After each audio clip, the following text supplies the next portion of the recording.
A white woman gave birth to twins, one white, one black. What her husband found out shocked everyone.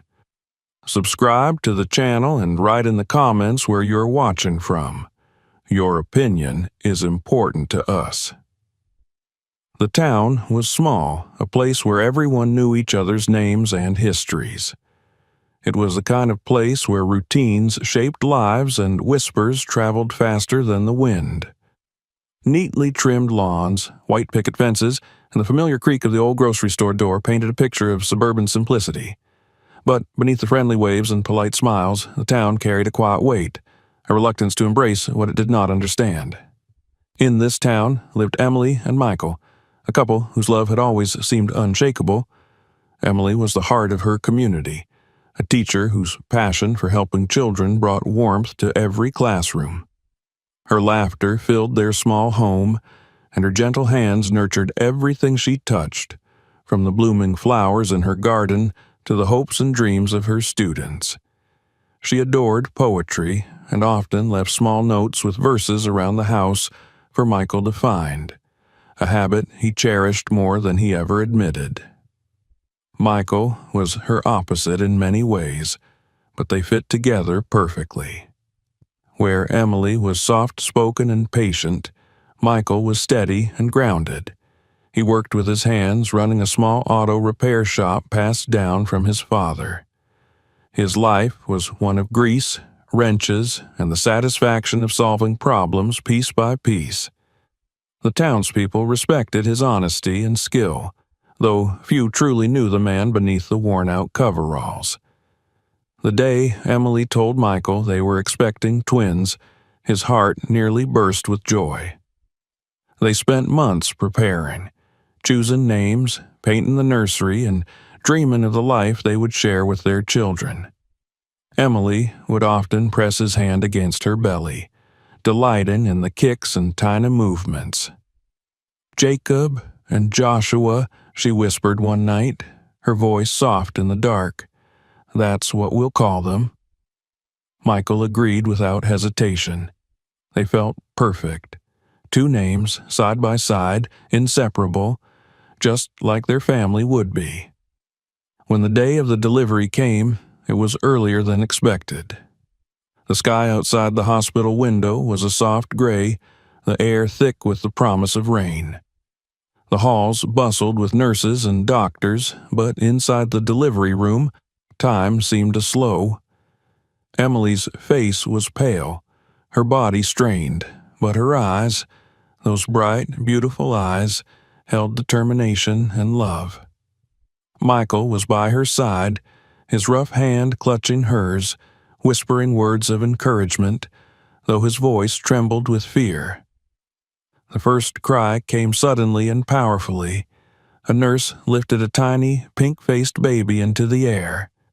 "It's a boy," the doctor announced. Michael's heart swelled as he saw their first child, Jacob, his skin soft and fair, a perfect reflection of Emily. But there was no time to celebrate. The room remained tense as the second child arrived, and with his cry, a subtle shift occurred. The nurses exchanged quick glances. The doctor's expression flickered with something Michael couldn't name. In the swaddled bundle lay Joshua, his skin a deep, rich brown, his eyes wide and curious. His tiny fists clenched the fabric tightly, as if already holding on to something unseen. A beat of silence. It was the kind of pause that carries the weight of 1,000 thoughts unspoken. Then the bustle resumed, the beeping of machines, the hurried movements of nurses. Michael barely had time to process the sight of his sons before a new terror gripped him. Emily's hand, which had been clutching his so tightly, began to loosen. Her breath, which had fought so hard for each gasp, grew shallow and broken. "Emily!" His voice cracked as he turned to her, but her eyes fluttered open one last time, searching for him. She tried to speak, and he leaned in close.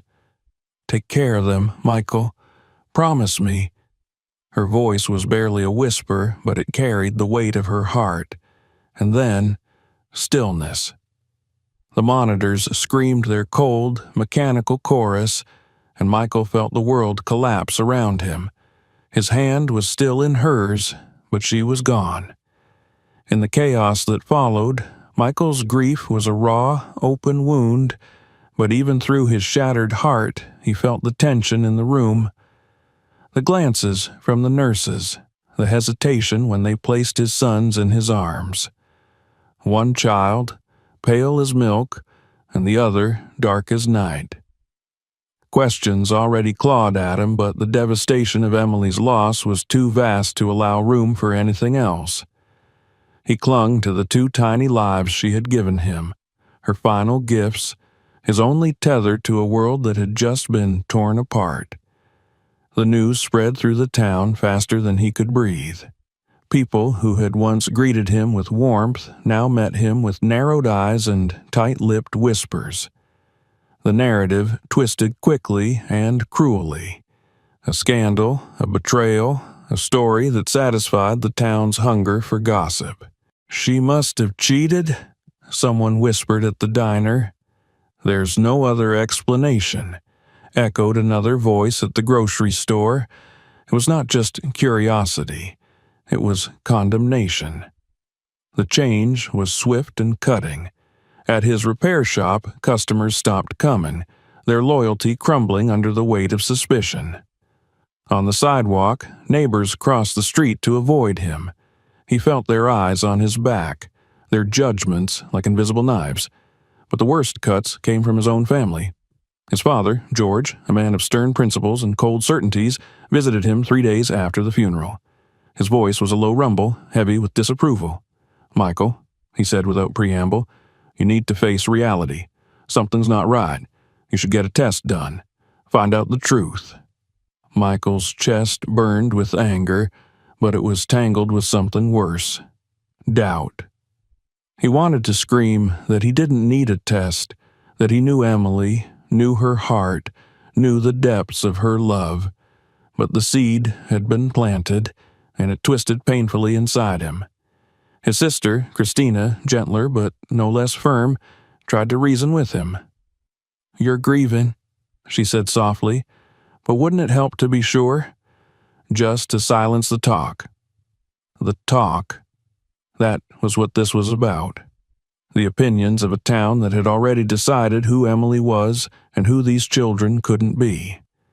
Yet, their whispers had seeped into his skin. And so, with a heavy, reluctant heart, he agreed. He told himself it wasn't about Emily. It was about protecting Jacob and Joshua from a lifetime of rumors and cruelty. He needed the world to see what he already felt, that they were his sons, both of them, beyond any shadow of doubt. The waiting was agony. In those long days, he lived in a haze of grief and confusion, his home too quiet without Emily's laughter. The babies, his boys, became his lifeline. He fed them, rocked them, watched their tiny faces as they slept. And in the curve of Jacob's nose and the shape of Joshua's hands, he began to see Emily. It was there, subtle but undeniable, her spirit, her love, her legacy. When the results arrived, he opened them alone, his hands trembling, his breath shallow. The words were clear and irrefutable. Both children shared his DNA. They were his biological sons. The relief should have been all-consuming, but it was tainted by the bitter taste of guilt. He had doubted her. He had let the world's poison seep into his heart and stain his love for her. And worse, he realized that the town, the people who had turned against him, would not care about the truth. The facts would never silence their prejudice. The whispers would find new shapes. The stares would continue. His sons, innocent and perfect, would face a lifetime of questions and cruelty for simply existing. He felt the weight of Emily's last words in every corner of his shattered heart. Take care of them. The promise was no longer a plea, it was a commandment, a vow. He would protect them from the world's cruelty, from the eyes that could not see beyond skin, beyond color. And if the town refused to make room for his family, then he would find a place that did. As the sky outside turned from gray to black, Michael sat in the dim nursery, the twins cradled against his chest. Their tiny breaths were soft and steady, their warmth the only light in his darkness. The storm that had taken Emily from him still raged through his soul, but he felt for the first time a flicker of resolve. He would not let this world define his family. The road ahead would be brutal. He could feel it, heavy as a shadow. But he would walk it, not for himself, for them. And he would never let them walk it alone. The results should have been the end of the whispers. The DNA test was conclusive. Jacob and Joshua were both Michael's biological sons. Yet, in the small insular world of their town, truth mattered less than belief. The whispers didn't stop. They simply changed shape, shifting from accusations of infidelity to disbelief at nature itself. "It's impossible," said the waitress at the local diner, wiping down the counter as a cluster of customers nodded in agreement. "Doctors make mistakes all the time. Or maybe the lab mixed up the results." Across the street at the hardware store, an old man shook his head slowly. "That ain't right," he muttered, loud enough for the whole store to hear. "I don't care what some paper says. Look at them kids. You don't need a test to see what's plain as day." Online, the gossip was crueler. Michael became a topic in the local Facebook groups where ignorance and bigotry festered in every comment. People shared photos of the twins from the hospital's announcement board, debating their features like they were solving a puzzle. "I've heard of recessive genes, but come on," wrote one user. "There's no way they have the same father." A reply quickly followed. "Maybe she cheated and he's too stupid to care." Others spun wilder theories, switched babies, donor mix-ups, even conspiracies involving the hospital. The idea that the twins could simply be brothers, born from the same parents, seemed too outrageous for the town to accept. Michael tried to shield himself from it all, but the whispers found him wherever he went. When he entered the grocery store, conversations would fall to hushed murmurs. People no longer met his eyes. At the gas station, two teenagers laughed openly as they saw the twins in their car seats. "Hey, dude," one of them jeered, "so which kid's the milkman's?" The laughter echoed as they drove off, leaving Michael gripping the steering wheel until his knuckles turned white. But the deepest cut came from his own family. George, his father, was unchanged. "Paper or no paper," he said one night, his voice flat and cold, "I still don't believe it. Science doesn't change what a man can see with his own eyes. Maybe there was a mix-up at the hospital. You should push for another test, a real one." Michael's fists clenched at his sides. "They are real tests, Dad. It's science, not your gut feeling." George's eyes narrowed. "Then explain it to me, Michael. Explain how that boy," he pointed sharply, meaning Joshua, "came from you." "They both did." Michael's voice cracked, his grief and rage finally boiling over. "Emily loved me. She never betrayed me." His father's mouth pressed into a thin line. "I didn't say she cheated," he muttered, though the implication was always there, unspoken but loud. "I'm saying things don't add up, and people are talking. They're laughing at you." Michael's voice dropped, low and cold. "I don't care what they say. And if you do, then you care more about your pride than your own grandson's." George's silence was answer enough.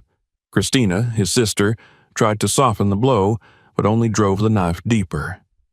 "Look," she said one afternoon, her voice gentle but hesitant, I believe the results. I really do, but, Mike, people will never stop talking. You're going to have to deal with that for the rest of your life. Are you ready for that?" He looked at her and something in his chest broke. "I lost Emily," he said, his voice raw. "Now you're asking me to give up on my sons?" Christina's face fell. "No," she whispered. "I'm asking if you're ready to fight, because you'll be fighting every day and so will they." And she was right. The fighting began immediately. At his repair shop, business dried up overnight. Longtime customers suddenly found somewhere else to go. The few who stayed would eye him with thinly veiled curiosity, their questions probing, their sympathy false. "Hey, Mike," one man asked, leaning on the counter with a smirk. "You ever gonna tell us the real story about those kids?" Michael's voice was steel. "The real story is they're my sons. That's all you need to know." The man chuckled. "Sure, if you say so." The break-ins started shortly after. Twice, someone shattered the windows of his shop, leaving nothing stolen, just glass and chaos. The second time, a message was spray-painted on the wall in crude, dripping letters. "Liar."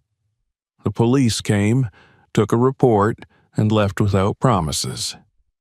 "Probably just kids messing around," the officer said, his tone dismissive. Michael recognized the same thin veneer of doubt in his eyes. But the worst was still to come. One evening, Michael took the twins for a walk through the park. The sun dipped low, casting a warm glow over the trees.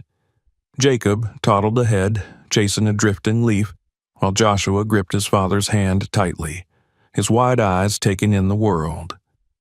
A group of men, familiar faces from town, sat on a bench with beer cans in hand. As Michael passed, their conversation grew loud, meant for him to hear. "Look at that. Poor guy, raising someone else's kid and doesn't even know it." Another voice, gruffer, called out directly, "Hey, Mike, which one of them is yours? Or did you get a 2-for-1 special?" Laughter exploded from the group. Michael stopped. The air felt thick and his chest burned with fury. He turned, his voice cutting through their laughter like a blade. "They're both mine," he said, his voice hard and clear. "You got something else to say?" One of the men, a large, broad-shouldered figure Michael recognized as a former classmate, stood up slowly. "Hey, we're just kidding, man. Don't get your panties in a twist. Besides," his eyes flicked to Joshua, "that one doesn't look like he belongs." The world narrowed to a single point. Before Michael could think, his fists found the man's face. Bone cracked under his knuckles, and the man hit the ground with a grunt. The others surged forward, and for a few chaotic seconds Michael was in the middle of fists and curses and fury. When the police arrived, it was Michael they arrested. The men called it self-defense, painting themselves as the victims. Michael, bloodied and bruised, spent the night in a cell. The next morning, Christina bailed him out. She said nothing as they drove home, but the tension was heavy between them. Finally, she broke the silence. "You're scaring me," she said softly. "This isn't you." He stared out the window, his jaw tight. "I'm protecting them." "But at what cost?" she asked. "You can't fight the whole town, Mike, and even if you win, they'll never stop. Not here." Michael didn't answer, but the weight of her words pressed down on him all the way home. He walked into the nursery, his ribs aching, his face bruised, and saw his sons sleeping. Jacob, peaceful and unbothered. Joshua, curled tight, his tiny brow furrowed even in sleep, as if the world's cruelty had already reached him. And then Michael knew. Christina was right. He couldn't win. Not here. The town had made its choice. Their truth didn't matter, but his sons did. The next morning, he listed the shop for sale. Within a month, the house too. The whispers grew louder as the news spread. Some called him a coward. Others said he was running from the truth. But Michael didn't care. He wasn't running from anything. He was running toward something. A place where his sons could live without their existence being a question. Where their family wouldn't be a riddle to solve. Where they could simply be his. And he would find it. No matter how far he had to go. The city felt different from the moment Michael arrived. A sprawling, bustling world that pulsed with life. Tall buildings reached skyward, and the streets buzzed with a constant rhythm of footsteps, horns, and voices. It was a far cry from the narrow sidewalks and familiar faces of his hometown. Here, he was invisible, one face in a crowd, and for the first time in what felt like forever, that anonymity brought relief. He had rented a modest apartment on the third floor of an aging brick building. It wasn't much, a cramped two-bedroom with creaky floors and windows that whistled when the wind blew, but it was theirs. The nursery was smaller now, the walls bare and unpainted, but the twins didn't seem to mind. Jacob and Joshua, just toddlers, explored their new home with wide-eyed wonder, their tiny feet padding across the worn wooden floors. Michael watched them, his chest tight with both hope and fear. This was their fresh start, their chance to live without the weight of judgment. Michael found work quickly, his skills as a mechanic in high demand at a small auto repair shop on the city's east side. The owner, Luis, was a kind man who asked no questions beyond, "Can you fix a transmission?" Michael liked that. Work became his refuge, a place where he could lose himself in the familiar rhythm of engines and tools, where oil and grease covered his skin but never left stains on his heart. At first, life felt almost normal. He would wake early, prepare breakfast for the twins, and drop them off at a local daycare before heading to the garage. In the evenings, they would share simple meals, macaroni and cheese, chicken nuggets, the staples of childhood. Jacob always talked the most, his words spilling out in excited bursts while Joshua listened quietly, his eyes always searching, always questioning the world. They played together endlessly, Jacob leading imaginary adventures, Joshua following with his quiet but steady presence. And every night Michael would tuck them in with the same promise he made to Emily. "I'll keep you safe." But the world, he quickly learned, did not surrender its cruelty so easily. The first cracks appeared at the daycare. At pickup time, Michael began noticing the lingering glances from other parents, the curious, puzzled looks when he arrived to take both boys home. At first, he ignored them, focusing on Jacob's cheerful chatter and Joshua's shy smiles. But soon, the questions began, masked in politeness, but edged with disbelief. "So, they're both yours?" a mother asked one afternoon, her tone laced with thinly veiled skepticism. Michael's jaw tightened. "Yes, they're twins." Her eyebrows lifted. "Oh, how unusual." Unusual. That word clung to him like a stain, harmless on the surface but poisoned underneath. Then came the first incident. One day, when he arrived early, he found Jacob alone in a corner of the playroom, his face red and tear-streaked.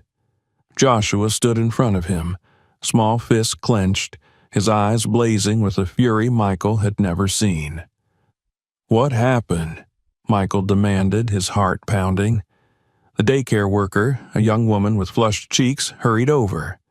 "It was a misunderstanding," she stammered. "Another child said something unkind, but it's been handled."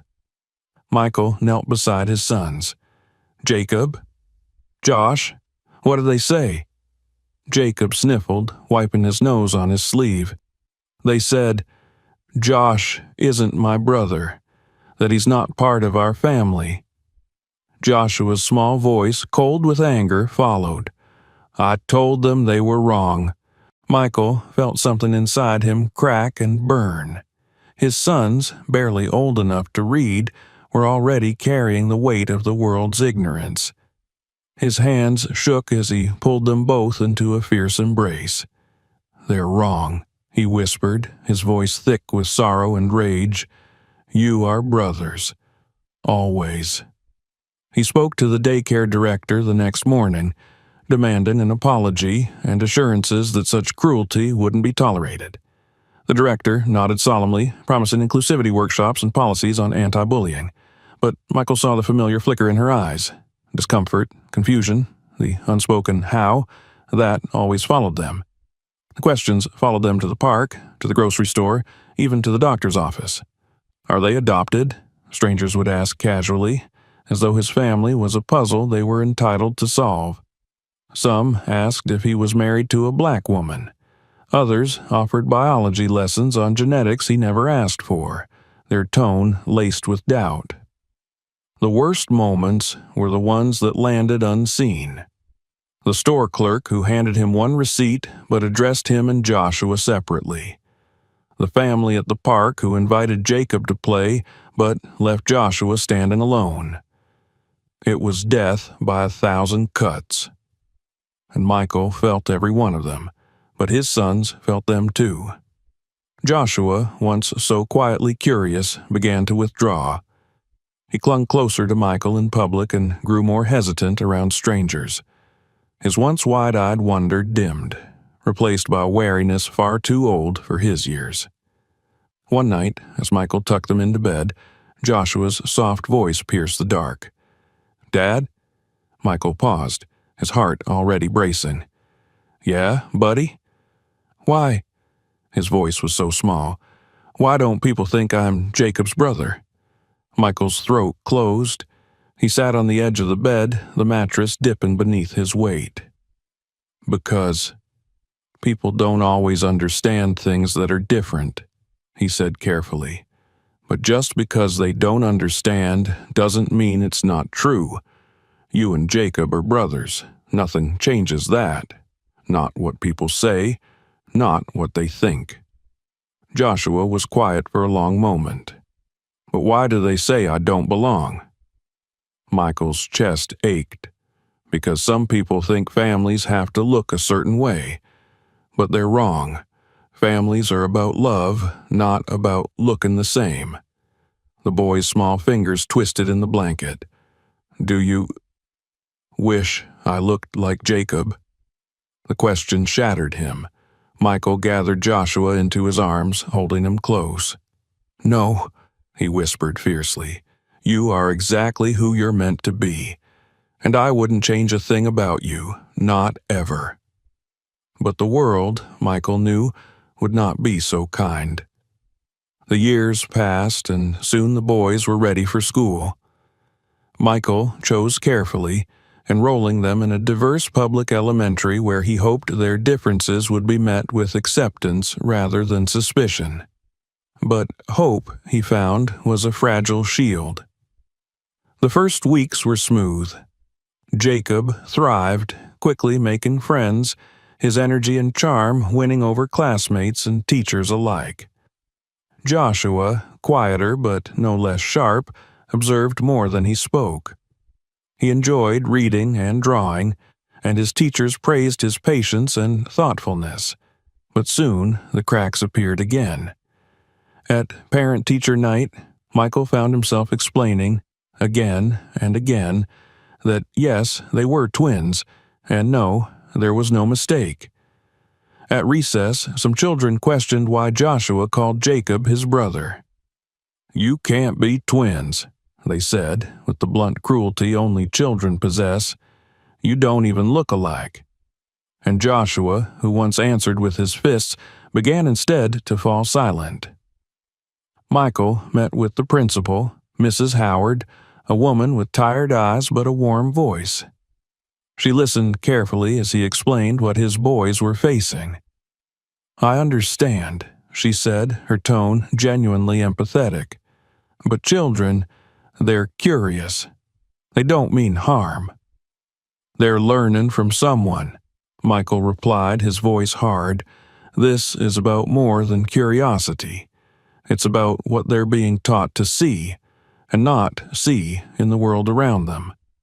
Mrs. Howard nodded slowly. You're right, and we can do better. True to her word, she introduced diversity programs and classroom discussions on family, race, and identity. Teachers read books that showed families of all shapes and colors. The school library displayed stories of siblings who didn't look alike, but loved each other just the same. Yet change came slowly. One afternoon, Michael received a call from the school. There had been another incident. He arrived to find Joshua sitting in the nurse's office, his cheek scraped, his eyes dull. What happened? Michael demanded. Mrs. Howard spoke softly. Another boy. He told Joshua he couldn't be Jacob's brother. Joshua told him to stop. The boy pushed him. Michael's blood boiled. Where's the other kid? His parents are being called, she said, but Joshua didn't hit back. He just walked away. Michael's anger faltered. He didn't fight. Joshua's voice, quiet but firm, cut in. You told me, Dad, he said, his eyes brimming. You told me to show them they were wrong, not with fists, but by being their brother, no matter what. And Michael, broken, proud, and aching, knelt before his son and pulled him close. You're right, he whispered, and I am so proud of you. But as he held his boy, Michael knew. The battle wasn't over. It was only just beginning.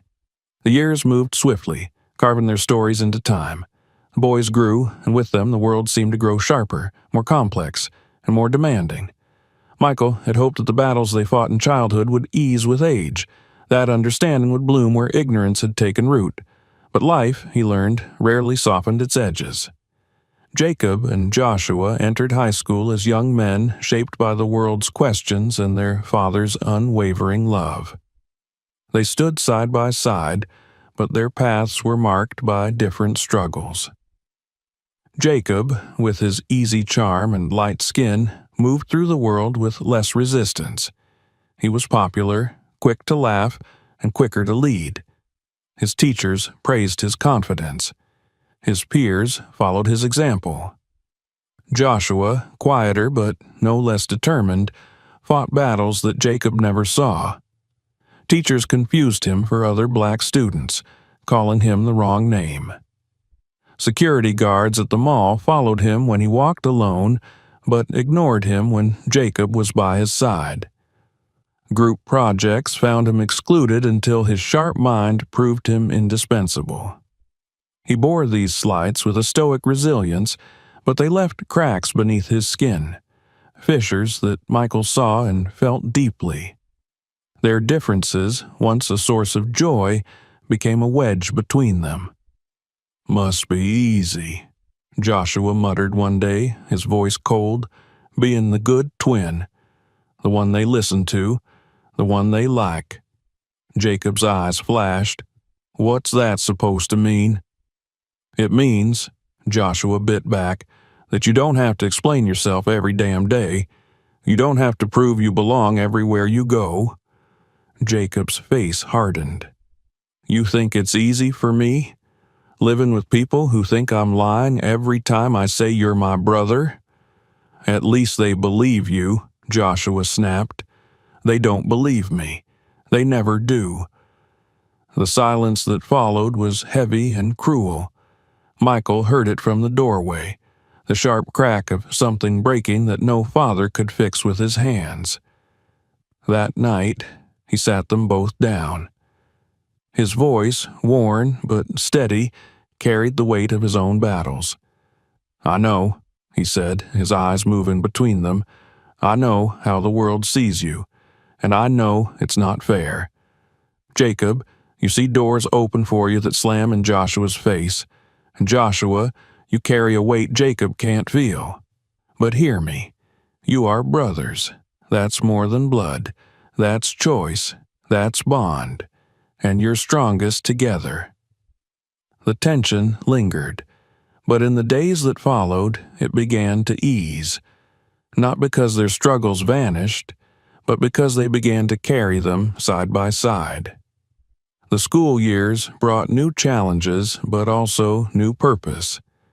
When a teacher in their history class dismissed a discussion on racial justice with a sigh and a flippant, "That's in the past," it was Joshua who stood and said, "No, it's not." And when the school's student council planned a heritage event without a single acknowledgement of black culture, it was Jacob who rallied their peers to demand change. Together, they organized a forum, a space for students to share their experiences. They told their own story about being brothers in a world that refused to believe them. Their courage sparked something, a ripple that turned to a wave. Students began sharing their own battles with prejudice, ignorance, and identity, and in that wave, the twins found their calling. "We're going to law school," Joshua told their father one night, his voice firm with conviction. "We're going to fight this, not with fists, with the law." Jacob nodded, his voice steady. "We'll make sure voices like ours are heard." Michael's heart, so often bruised by the world, swelled with something fierce and bright. "Then fight," he said, his voice thick with pride, "and never stop." Law school tested them, but it did not break them. They saw injustice, not in abstract theories, but in real lives. Families torn to wrongful evictions, workers robbed of fair pay, children denied equal education. Joshua, with his analytical mind, dismantled arguments like an engine laid bare. Jacob, with his charisma, turned cold facts into burning truth. And when they graduated, together, side by side, it was Michael who cheered the loudest, his pride a beacon, his love an anchor. They opened their own practice, a small law office with worn furniture and second-hand desks, but with a purpose as strong as steel. The sign on the door read, "Carter and Carter Attorneys at Law." Their first case was a battle for an immigrant family, wrongfully evicted from their home. The landlord, smug and sure, came to court with expensive lawyers and hollow excuses. But the twins came with something stronger: truth, conviction, and the fire of every battle they had ever fought. Joshua's cross-examinations were sharp and unyielding, each question a scalpel peeling back the landlord's lies. Jacob's closing argument burned with righteous fury, his words a blade that carved through indifference and doubt. They won. The family kept their home, and the world began to watch. More cases followed. Workers, families, victims of discrimination. The people who had been unseen and unheard found champions in the brothers who had spent their lives proving they belonged. Journalists came, seeking their story, and they told it, about Emily, whose love made them brothers, about Michael, whose courage made them strong, about a world that tried to divide them and the bond that no ignorance could break. The headlines called them the brothers-in-law. But Michael knew they were more than that.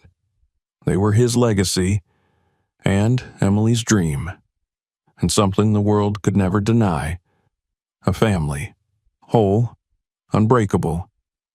In time, they returned to the place where their battle had begun, the small town that once spat them out. But they returned not in bitterness, but in truth. They visited the cemetery, laying flowers at Emily's grave. Michael's voice was soft but certain. "You'd be proud," he whispered, "of the men they've become, of the world they're building, of the fight they've won."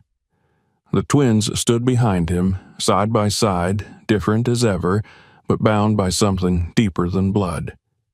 Joshua, tall and steady, with the fire of justice in his heart. Jacob, bright and fierce, with the power to change minds. Together, a force the world could not break. The town, older now, paused to watch them. Some still whispered, but others, many others, nodded with quiet respect. And in those faces, Michael saw the world changing. Slowly, imperfectly, but changing. As I walked away from the grave, Jacob spoke softly, his voice carrying both grief and gratitude. "She'd be proud of you, Dad." Joshua's voice followed, steady and true. "And so are we." Michael, his heart full, his battle fought, and his promise kept, smiled through tears he no longer needed to hide. "Let's go home," he said, and they did, together. Always.